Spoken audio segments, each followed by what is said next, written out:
Comment gérer ton stress au quotidien en tant qu'entrepreneur? C'est ce dont on va parler dans ce nouvel épisode de Rendez-vous au carrefour des réussites.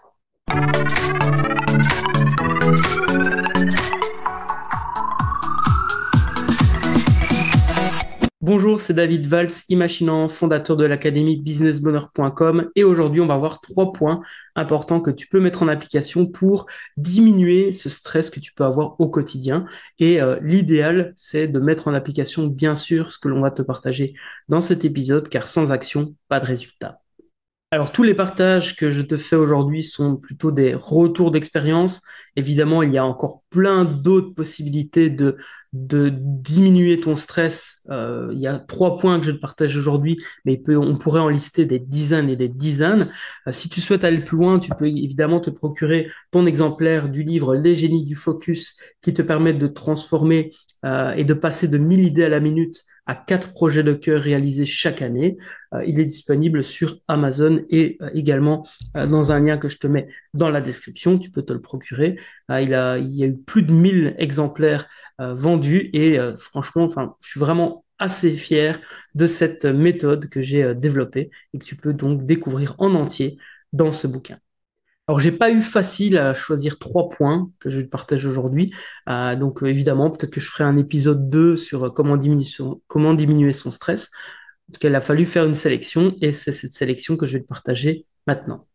Alors, quand on parle de stress, on associe souvent ça à la frustration. Le fait à un moment donné dans ta vie de te sentir frustré peut t'amener du stress et forcément, le fait de diminuer une frustration va t'amener à diminuer ton stress. Et comment est-ce que tu peux aujourd'hui diminuer ton stress, diminuer ta frustration ou une des frustrations que tu pourras avoir dans ta vie? Eh bien, c'est simplement de prioriser ce qui est important pour toi. Et pour pouvoir découvrir ce qui est important pour toi, je te propose d'écouter ton cœur et tes tripes plutôt que ta tête. C'est extrêmement, extrêmement important. Aujourd'hui, si dans ta vie, à un moment donné, tu te retrouves frustré, que dans ton quotidien, tu te dis, OK, là, en fait, ça ne me correspond pas, eh bien, c'est très fortement, il y a de fortes chances plutôt, pardon, que tu fasses quelque chose qui ne te correspond pas. Et donc, vraiment, prends le temps euh, de ressentir ce qui dans ton quotidien ne te correspond pas ou ne te correspond plus. Parce qu'en effet, peut-être que tu fais quelque chose depuis des années et que à l'époque ça faisait sens pour toi et aujourd'hui ça ne fait plus sens pour toi. Et donc vraiment, c'est super important. Pars de ton cœur et de tes tripes, ressens les choses et puis seulement à ce moment-là, mentalise. Pose-toi quelques secondes pour justement prendre le temps de bien visualiser ce qui fait sens pour toi ou pas aujourd'hui. Vraiment d'expérience, le fait de remettre en priorité ce qui est réellement important pour toi et d'éliminer ce qui ne fait plus sens pour toi aujourd'hui, ou n'a jamais fait sens pour toi d'ailleurs, eh bien, va te permettre de diminuer ta frustration ressentie de manière consciente ou inconsciente et justement t'amener vers moins de stress et donc plus d'épanouissement. Le deuxième point que j'ai envie de te partager, c'est la notion de bien créer ton propre système d'efficacité et d'un moment donné ou à un autre, te poser aussi pour créer ta semaine idéale. Concrètement, maintenant que tu as priorisé ce qui est important pour toi, que tu as pris le temps de clarifier ce qui fait sens pour toi et ce qui est aligné pour toi, eh bien, prends le temps de créer une semaine.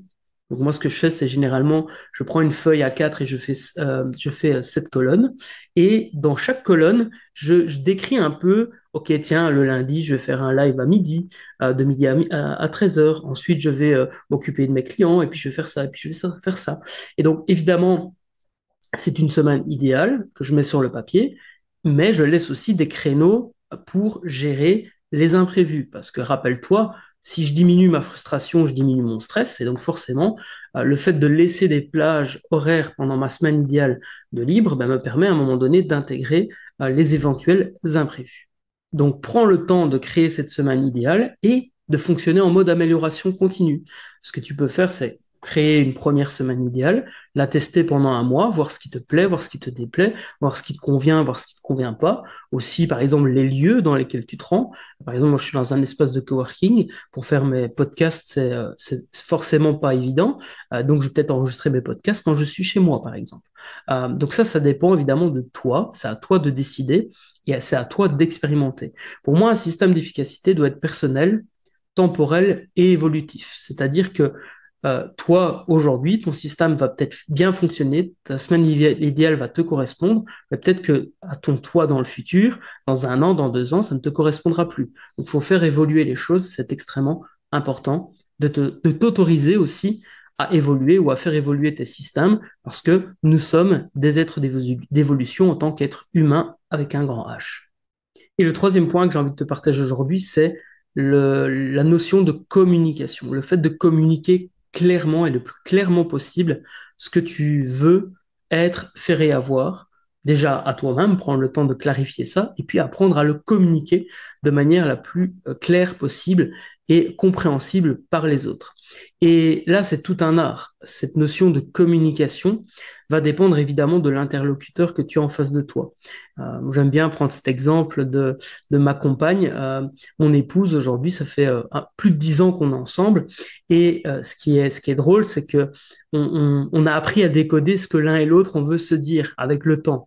Euh, et donc, euh, et donc, ce qui est important, c'est vraiment de choisir les bons mots et d'exprimer clairement quelque chose, plutôt que de faire des sous-entendus. Et ça, je trouve que dans un couple, c'est formidable parce que plus tu avances dans la vie, plus tu t'exprimes de manière claire et plus tu as appris à décoder ce que l'autre dit, pas forcément clairement. Et ça me fait sourire parce que dans le business, c'est la même chose. Si à un moment donné, on a besoin de quelque chose, il vaut mieux le demander et de faire une demande claire que à un moment donné, faire des sous-entendus. En tout cas, c'est ma vision des choses et c'est ce que j'ai envie de te partager aujourd'hui. Euh, un dernier point par rapport à la communication, c'est la communication par email ou par messagerie. Deux choses par rapport à ça. Rappelle-toi que les messages écrits sont pas interprétés de la même manière que des messages vocaux.